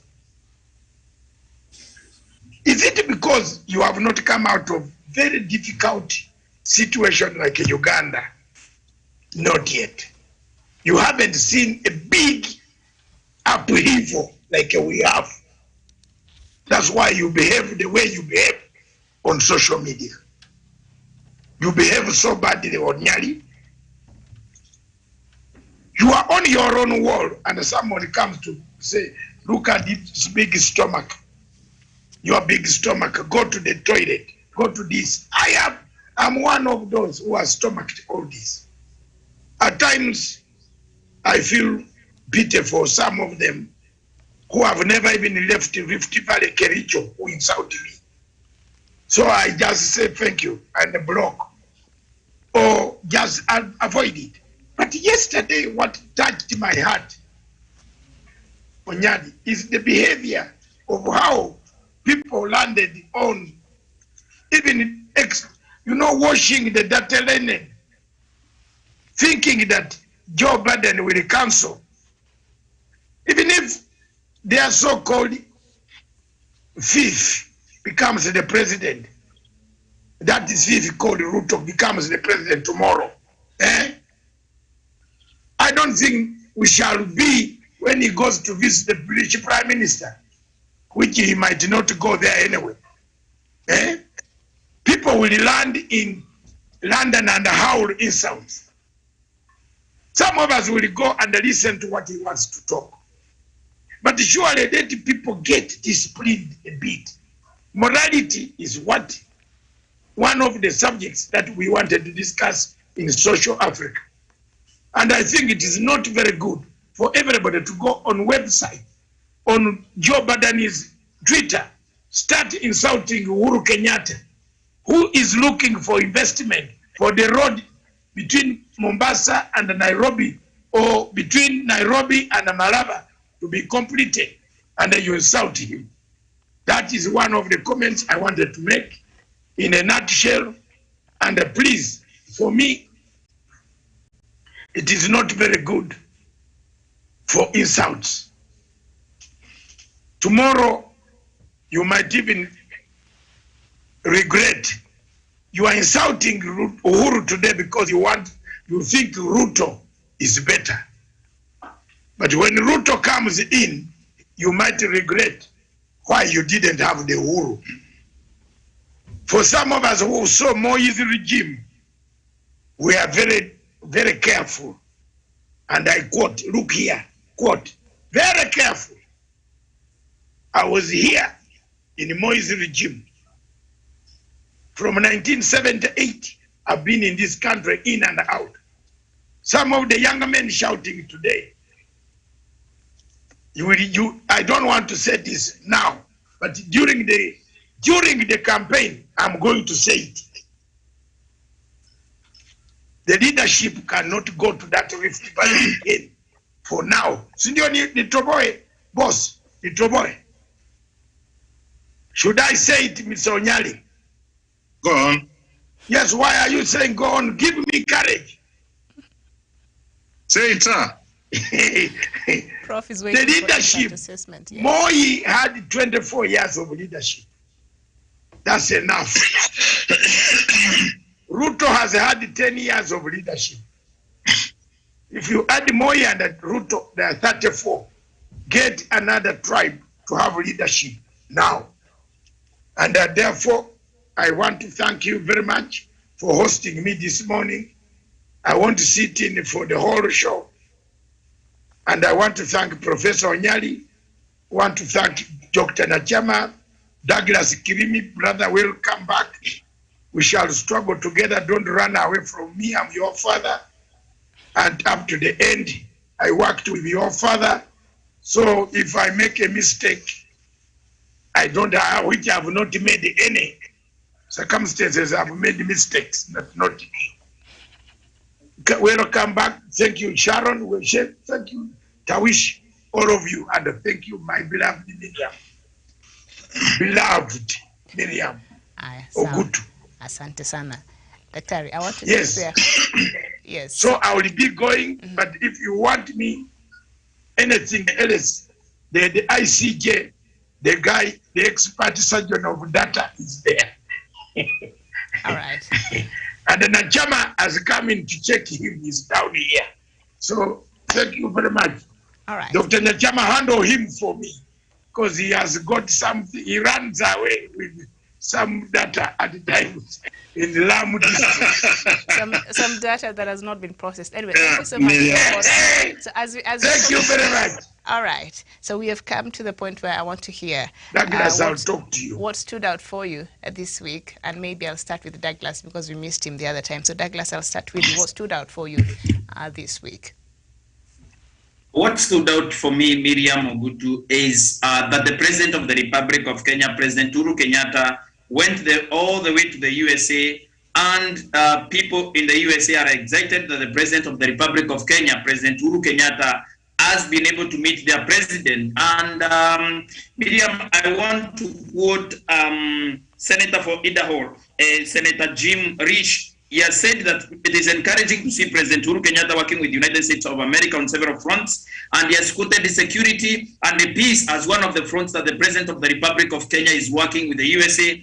And he has said also he is glad to see that President Joe Biden has finally met an African president, because it was seen when Joe Biden assumed office this year that President Joe Biden has been sidelining these presidents and all that, and he has not been fully engaged on African fronts. And President Uhuru Kenyatta has been seen as a Pan-African president that represents the interest of many, many, many, many African countries. And I'm very happy that the United States of America considers Kenya as a strategic partner in security and peace. And also I'm very glad that the President of the Republic of Kenya, or in other words, our country, has assumed the rotational United Nations Security Council chairmanship, and the President of the Republic of Kenya as ably representing the people of Kenya. Another issue, Miriam, that has really stood for me is the issue of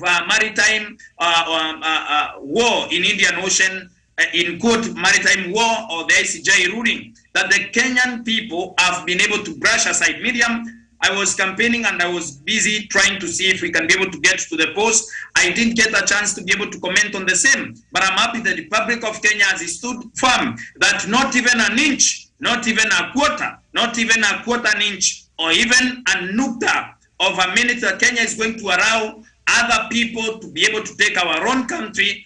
The President of the Republic of Kenya said when he was bequeathed the presidency of the Republic of Kenya, not an inch of our republic that was taken by outside forces. And he said that the next President of the Republic of Kenya is going to inherit a full country together with our maritime resources and our territorial waters, Miriam. Not even an inch of our country. I'm very happy and excited that the Republic of Kenya is going to defend its people, their soil and their flag, even in these tumultuous times, Miriam. Thank you. All right, thank you so much. Sharon Gitonga, what stood out for you this week? Thank you very much, Miriam. And I think if I could touch on, the meeting, between the president, Uhuru and Joe Biden. For me, I find this quite historic, especially where he's termed as, being the first African president. So for me, I look at it as being quite historic and very significant, and especially at a time where, Kenya was also chairing the UNSSC debate. So all these, is going to enhance and quite strengthen the bilateral ties, which it's quite clear that it's going to place Kenya as a favorite location for, global partnership in matters of trade and investment.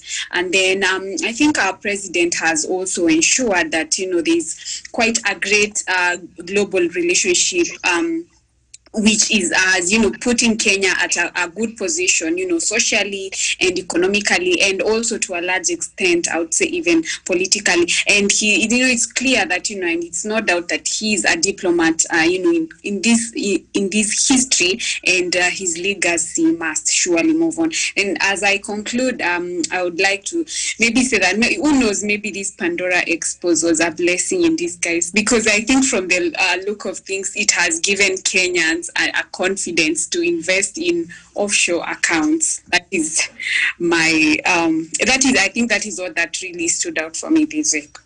Okay, the Pandora Papers or just offshore accounts. Okay, thank you so much. Sharon Gitonga, Samuel Tawish, what stood out for you this week?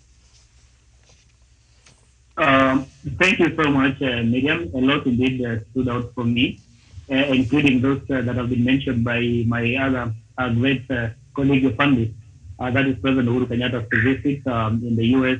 and also becoming the first African head of state really to meet the new president of United States of America, Joe Biden. That in itself is historic, and I do not want to belabor repeating what my colleague Fundis have spoken on the same.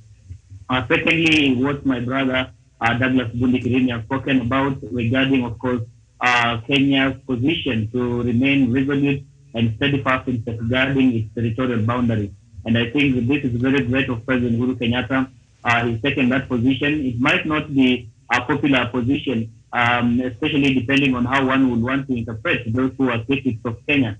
Because again, in any case, that is the best that the president would have done.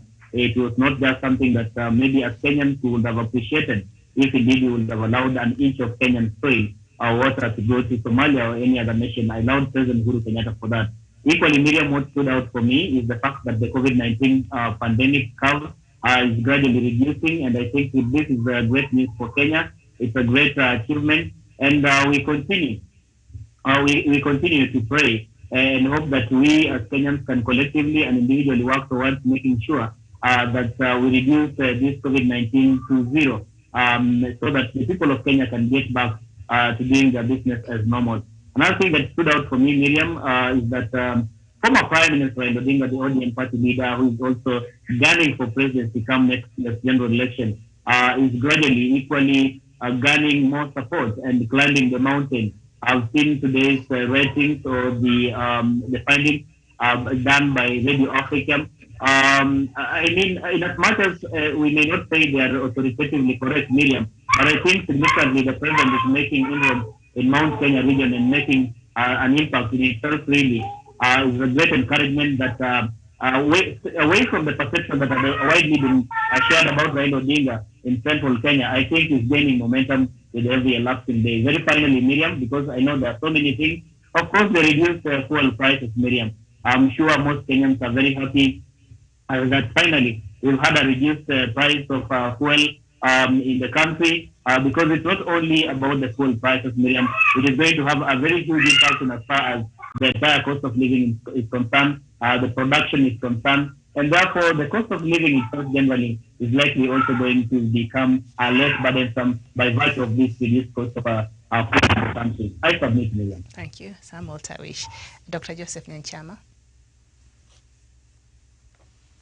Miriam, for me, first let me begin from the way when I watched my president representing the Republic at the UN. You know, Miriam, what Kenyans don't know, when you see your president chairing a meeting of that stature means actually you are chairing. His words of confidence defined us as a citizen or as a country. Secondly, Miriam, what stood out was the ruling of the International Court of Justice, which in fact was misguided in the context that they were putting beacons without even visiting the physical site. And our president, of course, didn't disappoint by standing steadfast, saying that he's not going to cede in an inch. He went further to sound diplomatic and saying that we are going to talk. Can you imagine? He says we're not going to cede even an inch, and then he invites his brother within the region to come and we talk. Why was he saying? Because he believes that when someone steps over one of your boundaries, you don't move the boundary, you move the person. So Uhuru Kenyatta didn't want to move the boundary of the republic because he took an oath of office, and to that extent, I owe him great respect as one of the citizens. And for those, in fact, who are trying to abuse the president when he was meeting Joe Biden, it's unfortunate. Miriam, I want to echo one of the philosopher's statements. He said that when I watch how some people behave, the more I watch them say things, the more I love my dogs. For those ones who are abusing the president, I mean, they should grow up and know that when the president is representing Kenya outside, he's not doing so as at his personal capacity. He's doing so as the president. You know, there's a difference. They should differentiate the two. Mm-hmm. And above all, and finally, we need to stand by the president that we are also not going to accept any single inch of this republic be ceded because the boundary has been there. Miriam, what was interesting, which stood out for me from the ruling in specific was that Somalia at the time Kenya was purporting to have agreed that time Somalia was in a civil war. Even presently, it is in a civil war. They are fighting. How happens that they are now saying they are not? These are people with vested interest, and we cannot be confused to buy in with the mischievous acts. To that extent, Miriam, I submit.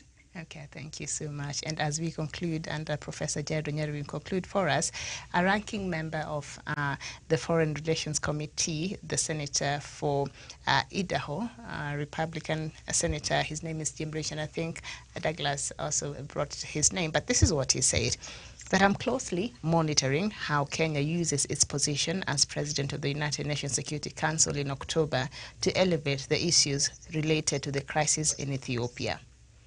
And so the world is watching to see how Kenya will deal with these issues. How important is this for us, and the significance right now, Kenya being the chair of the United Nations Security Council for the month of October, Prof? And what stood out this week? Miriam, before I want to conclude with that, and I want to say that, Miriam, that it is not a big deal, Miriam, and Africa demean themselves. That your president is meeting the president of the United States of America, and you find this something big. It means, Miriam, we don't have trust in ourselves. And what came out of that meeting, Miriam, people have not said, is not only the investment. President Uhuru Kenyatta got that opportunity to tell the Americans and those people who are violators of the climate change to be responsible. He said that he was glad that America has gone back to Paris Agreement table, Miriam, and that's a very good opportunity, Miriam. And he said that, Miriam, Kenya and Africa, we have suffered over the things we have not done. COVID-19 is one of them, Miriam. This one case in Wuhan, spreading the whole world. The so-called America you're talking about, and Joe Biden and everybody else, they fascinate their people and they leave African people to die. President Uhuru Kenyatta got that opportunity to tell Joe Biden on the face that we need vaccination in Africa. And they say that Africa and Kenya, we have done very well, Miriam, when it comes to issues doing with climate change. We are not responsible. We have suffered the consequences, Miriam, there is anger, there is poverty, there is violence in the continent of Africa, Miriam. And the West and the Americans who are notorious on emissions to the atmosphere, Miriam, China. But here we are. When you are not happy with someone, Miriam, you get an opportunity, you tell him that, Miriam. Again, on the ICJ ruling, Miriam, to me, people are just getting worried, Miriam, oh, we go and fight over what? And we are on Bunch an African TV show, Miriam, and we are saying that can Africa unite, Miriam? Can we see ourselves as brothers and Miriam, as brothers and sisters, Miriam? Can we go to the foundations, the Pan-African leaders, Kwame Nkrumah, Julius Nyerere, Jomo Kenyatta, Elis Ras, Namdas Kiwe, Ben Vera, Miriam, name all of them, Kenneth Kaunda, or Bota, Miriam, all that they stood for, Miriam. They were so much committed, Miriam, in saying that Africa will never be free until all the countries in Africa have gotten their independence, Miriam. We are, Miriam, moving towards having one passport, Miriam, and you are talking about that 1.2 billion people of the African people. That's a huge market, Miriam. And then you want to enter a small war here in Indian Ocean, Miriam, the resources which we have never exploited, and we don't even know whether it is there, Miriam. And then we go to spill blood of our innocent brother, they spill ours, Miriam. So to me, I see it as an opportunity, Miriam. Miriam, when I was growing up, you know how we can go to the river, Miriam? We remove the cross, we just enter the river and start bathing. A madman just comes, Miriam, and he takes your cross and you had put the shop on your head, Miriam, and then he runs away with your clothes, Miriam. And then you start chasing the madman, Miriam. Who is now a madman? Between you two people, Miriam. You who is normal, and the madman has taken your clothes, and you are in hot pursuit, Miriam. Who is a madman now, Miriam? I want my country not to enter into that one, Miriam. There is room for an engagement. When you say that, Miriam, for the macho come, we speak, Miriam, and the honest opinion from where I sit, you know, I say, if the resources are there, why can't we use for the common for the people of Africa, Miriam? We can agree that Kenya exploit it, and Miriam, and our brothers from Somalia can get at a zero-rate, Miriam, or at cost, Miriam, for the smooth landing of the continent of Africa, Miriam. But if we enter what France is doing, Miriam, and Turkey and Qatar, Miriam, and Norway, Miriam, we will have a prolonged conflict at the horn of Africa. You asked Miriam, the senator is watching how President Uhuru Kenyatta is going to carry himself. You know Miriam very well. We have been a peace haven for the surrounding countries in the region, Miriam. There is no country we have never hosted, Miriam, you know. The Ethiopians have been to our country as refugees, Miriam, we have taken care of them. The Sudanese, the Somalis, Miriam, the Rwandese, the Uganda, Miriam, who have the Democratic Republic of Congo, Miriam.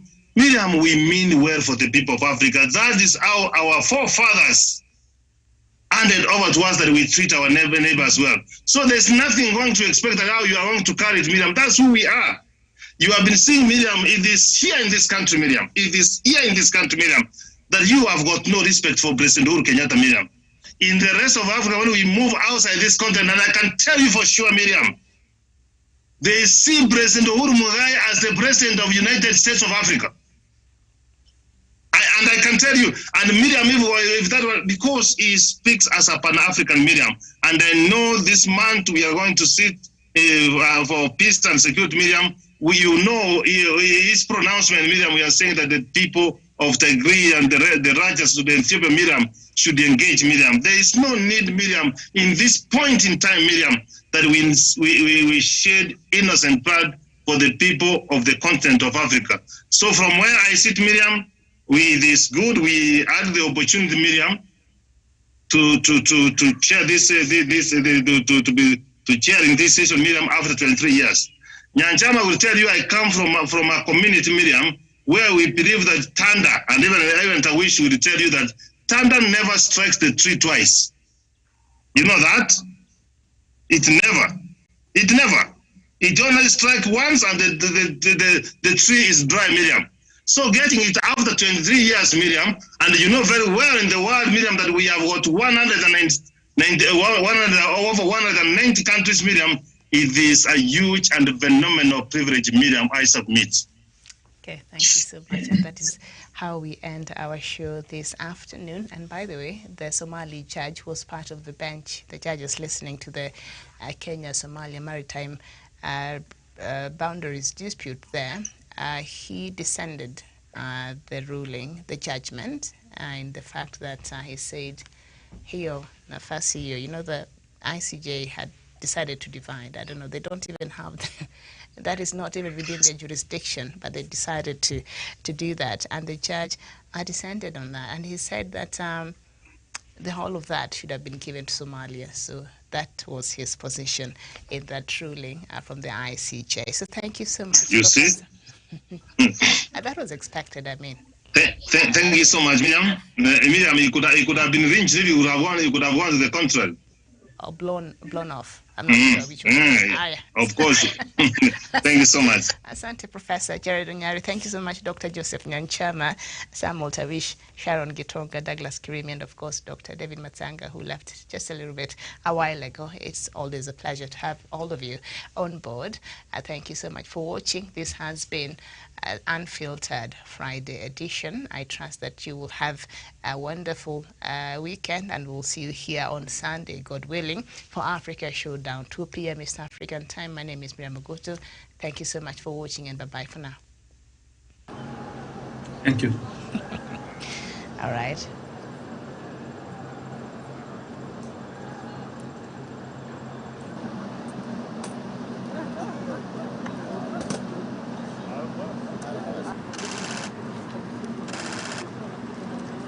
Yeah.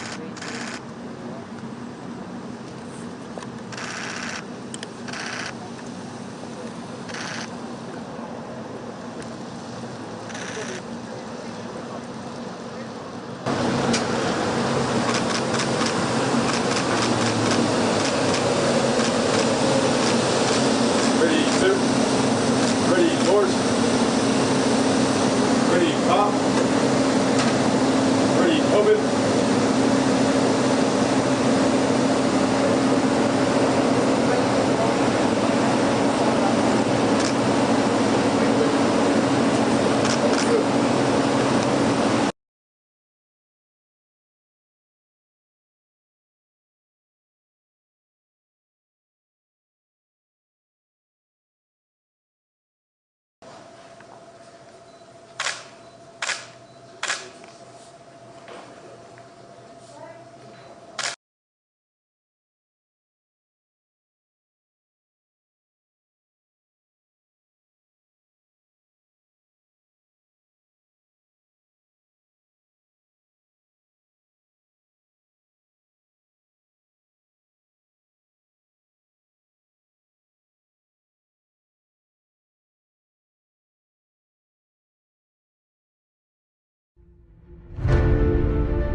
Peace must be our goal and our guide.